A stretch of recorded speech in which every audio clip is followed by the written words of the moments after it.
જય શ્રી કૃષ્ણ, રાધે રાધે. મિત્રો, આપણે 14મા અધ્યાયના 9મા શ્લોક વખતે જોયું હતું કે ભગવાને ત્રણેય ગુણો વિશેની વાત કરી કે સત્વમ સુખે સંજયતી.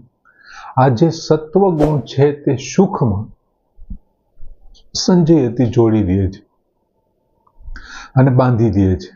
પછી જે રજોગુણ છે તે કર્મમાં, અને તમો ગુણ શું કરે છે તો કે જ્ઞાનમ આવૃત્ય, એ જ્ઞાનને ઢાંકીને પ્રમાદે સંજયતી. પ્રમાદ છે, આળસ છે, બિનજરૂરી ઊંઘ છે, નિંદ્રા છે, એમની સાથે એમને બાંધી દે છે, એમને બાંધે છે અને પોતે વિજયી થાય છે. હવે 10મા શ્લોકમાં ભગવાને એક કેવી રીતે વિજયી થાય છે, આ ત્રણેય ગુણો એકબીજા સાથે શું કરે છે અને કયા ગુણનું શું થાય છે એમ. હવે દરેક માણસનું જે શરીર છે, આ 24 તત્વો જે છે એ બન્યા છે શેમાંથી તો કે પ્રકૃતિમાંથી. પ્રકૃતિ શેમાંથી બનેલી છે તો કે ત્રણેય ગુણોની સામ્ય અવસ્થા, સત્વ, રજસ અને તમસ. તો જે ત્રણેયમાંથી બન્યા છે તો ત્રણેયનું વત્તા ઓછા પ્રમાણમાં તો શરીરમાં હશે જ. પછી એ મનની અંદર હોય, અહંકારમાં, બુદ્ધિમાં, ચિત્તમાં, જ્ઞાનમાં, કર્મેન્દ્રિય, વત્તા ઓછા પ્રમાણમાં એ હોવાનું. કેમ કે એનું કારણ છે ને, ગુણો છે એમનું કારણ છે. એટલે હવે ભગવાન શું કે છે, આ વત્તા ઓછા પ્રમાણમાં જે બન્યું છે એ ક્યારેક વત્તા ઓછા પ્રમાણમાં થવાનું, અને એમ કરતા એ ગુણોનું કાર્ય છે વત્તા ઓછા થવું એ. એટલે ભગવાન 10મા શ્લોકમાં કહે છે કે રજ તમશ્ચ અભિભૂય સત્વમ ભવતિ ભારત. રજ તમઃ ચ અભિભૂય સત્વમ ભવતિ ભારત. રજ સત્વમ તમશ્ચ એવ તમઃ સત્વમ રજ તથા. ભગવાન શું કહે છે કે ભારત, હે ભરતવંશી અર્જુન, રજ તમઃ અભિભૂયમ, રજોગુણ અને તમોગુણને, અભિભૂય એટલે દબાવીને, રજોગુણ અને તમોગુણને દબાવીને સત્વમ ભવતી, સત્વગુણ વૃદ્ધિ પામે છે, બને છે, સત્વગુણ વધે છે. આ બંને ગુણોને દબાવી અને સત્વગુણ વધી જાય છે. પછી રજ સત્વમ તમઃ ચ એવ, અને સત્વ અને તમોને, તમોગુણને, સત્વગુણ અને તમોગુણને દબાવીને રજ વૃદ્ધિ પામે છે, રજોગુણ વૃદ્ધિ પામે છે. ચ અને તથા તેવી જ રીતે સત્વમ રજ તમઃ, સત્વ અને રજોગુણને દબાવી તમોગુણ વૃદ્ધિ પામે છે.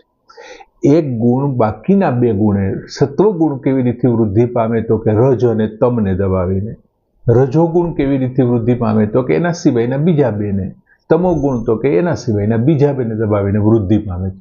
અને ત્યારે માણસ છે એવું વર્તન કરતો હોય છે. જ્યારે જે ગુણ વધી ગયો છે એ પ્રમાણેનું, એ ગુણ પ્રમાણેની વૃત્તિઓ એનામાં જાગૃત થાય છે અને એવું વર્તન કરે છે. હવે પહેલા ભગવાન એવું કહે છે કે રજોગુણ અને તમોગુણની જે વૃત્તિઓ છે એમને દબાવી અને સત્વગુણ વધી જાય છે. હવે આપણને એમ થાય કે રજોગુણની વૃત્તિઓ, તો રજોગુણની વૃત્તિઓ કઈ કઈ તો કે રજોગુણ ભગવાને આગળના શ્લોકમાં શું કીધું હતું તો કે કર્મમાં જોડે છે. તો કર્મ કરવા માટેના કારણો ક્યાં ક્યાં છે એ બધી એની વૃત્તિ થાય. તો કે એક તો લોભ જાગે ને એટલે તમે કર્મમાં જ લાગી જાઓ, કામ કરવામાં લાગી જાઓ. પછી તમારી પ્રવૃત્તિ એક કર્મ છે. ત્યાર પછી નવા કર્મોનો આરંભ. શું કામ કરો છો? લોભને કારણે. એક દુકાન છે, બીજી નાખો, ત્રીજી નાખો, એવા તમે નોખા બધાને આપ્યા જ કરો, નવા કર્મો. એમને કારણે શું થવાની છે? અશાંતિ. ક્યાંય તમે શાંત નહીં રહી શકો, નોખા કામમાં ધ્યાન. પછી તમારી સ્પૃહા છે.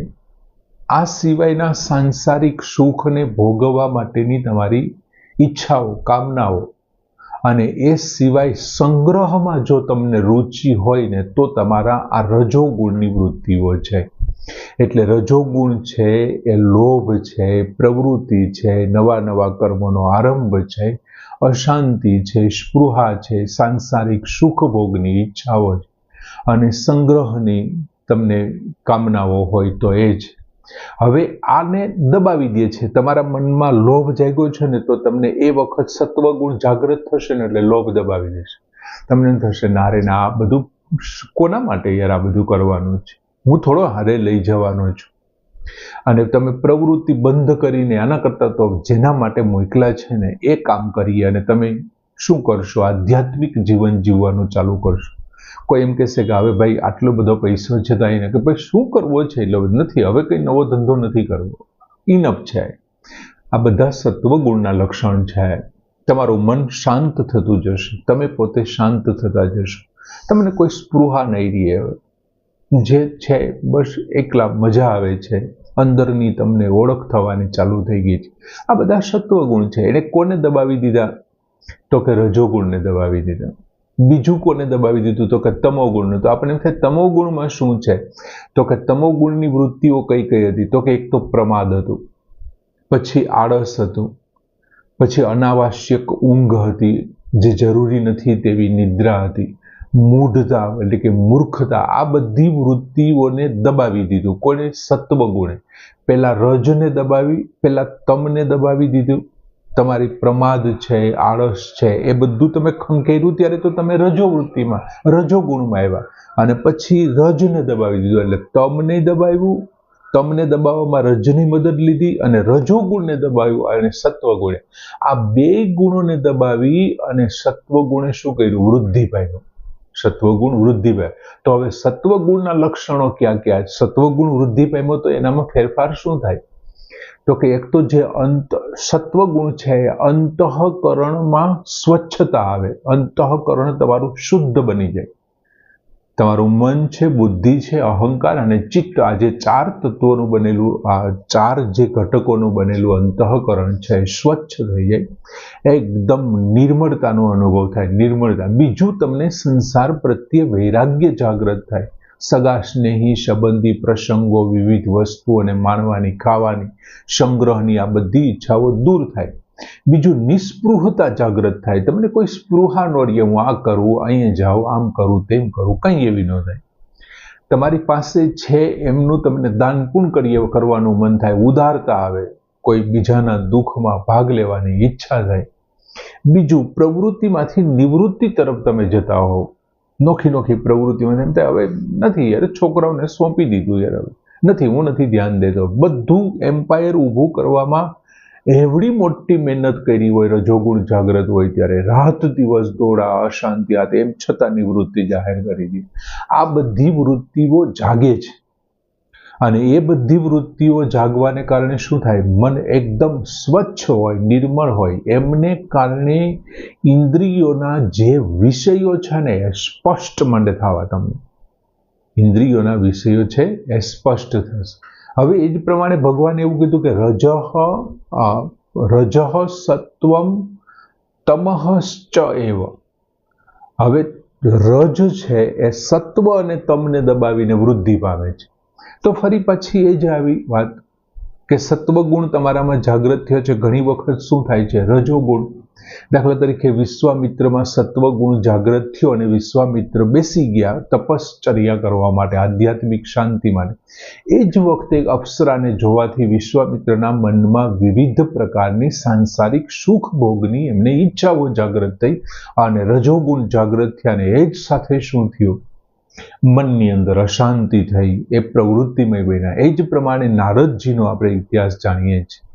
એ વિશ્વ સુંદરીને પરણવા માટે એમના મનમાં અશાંતિ, લોભ જાગ્યો, ભગવાન પાસેથી રૂપ પ્રાપ્ત કર્યું. એ શું થયું? એને રજોગુણ જાગૃત થયા. અને રજોગુણે શું કર્યું? નારદજીના ને વિશ્વામિત્રજીના દબાવી દીધા, સત્વગુણને દબાવી દીધા અને વિવિધ પ્રકારના રજયુક્ત પ્રવૃત્તિઓ છે, રજોગુણયુક્ત પ્રવૃત્તિ તરફ એવો જતા રહ્યા. પછી ત્રીજી બાબત ભગવાને કીધું કે તમઃ સત્વમ રજઃ તથા. તેવી જ રીતે જેમ આગળ થયું એ રીતે શું થયું? તો કે સત્વ અને રજોગુણને દબાવી અને તમોગુણ એ જાગૃત થાય છે, વધે છે.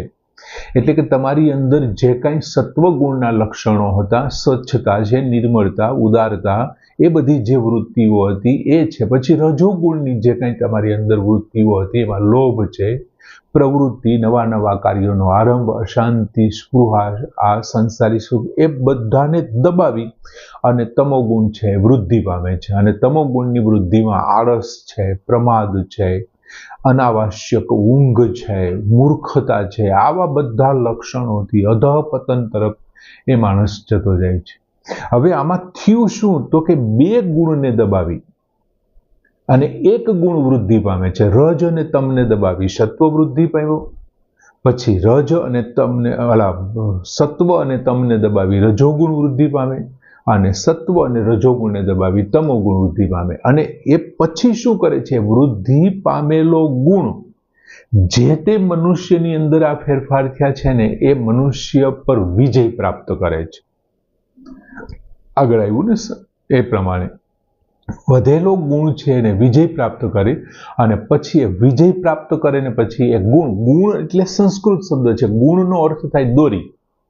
સંસ્કૃતમાં ગુણ એટલે દોરી. તો દોરી શેનું કામ કરે? તો કે બાંધવાનું કામ કરે. તો ગુણ છે એ તમને બાંધે છે. વિજય પ્રાપ્ત કરી લીધા પછી તમને બાંધે છે. હવે દોરી બાંધવાનું કામ કરે. દાખલા તરીકે મારી અંદર સત્યવાદીનો ગુણ છે, સત્ય બોલવાનો ગુણ, તો સત્યએ મને બાંધી લીધો છે. એ ગુણથી હું બંધાયેલો છું. એટલે ભગવાને અહીંયા તમે જુઓ, ભગવાને 6થા શ્લોકથી 10મા શ્લોક સુધી શું વાત કરી? તો કે 6થાથી 10મા શ્લોક સુધી પહેલા બાંધવાની વાત કરી અને પછી વિજયની વાત કરી. હવે પહેલા બાંધવાની અને પછી વિજયની તો આપણને એમ થાય ક્રમ ઉલટો છે. ભગવાને કેમ આવો ક્રમ રાખ્યો? શું કામ ક્રમ ઉલટો છે? કેમ કે પહેલા કોઈ માણસ ઉપર વિજય પ્રાપ્ત કરાય પછી એમને બંધાય. આપણે આગળના પૂર્વ શ્લોકમાં જોયું હતું કે પછી રાજા એને જેલમાં નાખે. પરંતુ બીજા શ્લોકમાં ભગવાને શું કીધું હતું? તો કે જ્યારે મારી કોઈ સાધમર્યતાને પામી લે છે, મારી સમાન જ્યારે થઈ જાય છે, મારા ધર્મને જ્યારે કોઈ પામી લે છે, એમને શું નથી થતું? તો કે સર્ગે અપી ન ઉપજાયંતે અને પ્રલય ન વ્યથંતિ ચ. ગમે તેવો મહાસર્ગ હોય તેમ છતાં એને જન્મ નથી લેવો પડતો અને મહાપ્રલય વ્યક્તિ એને વ્યથા નથી થતા. હવે આ પ્રલય વ્યક્તિ વ્યથા અને સર્ગ વખતે જન્મ છે કોને લેવો પડે? તો કે જે પ્રકૃતિ સાથે સંબંધ જોડે છે ને આ એમને જ લાગુ પડે. પ્રકૃતિ સાથે જેમને સંબંધ છે એમને ગુણો બાંધે છે. જેમને પ્રકૃતિ સાથે સંબંધ જ નથી તો પછી બાંધે કે? હવે તો આપણને એમ થાય ગુણો બાંધે છે તો ગુણોનું સ્વરૂપ કેવું છે? અને બાંધવાની વાત કહી છે તો એટલે ભગવાને શું કર્યું? પેલા સ્વરૂપનું વર્ણન કર્યું કે ભાઈ ગુણો તમને બાંધે છે તો આ એનું સ્વરૂપ કેવું છે? એટલે ભગવાને સ્વરૂપ વર્ણન કર્યું. આવા આવા ગુણો છે ત્રણે. પછી એમ થાય કે હવે બાંધવાની વાત કરે તો કેવી રીતે? તો કે બાંધતા પહેલા ગુણ છે શું કરે છે?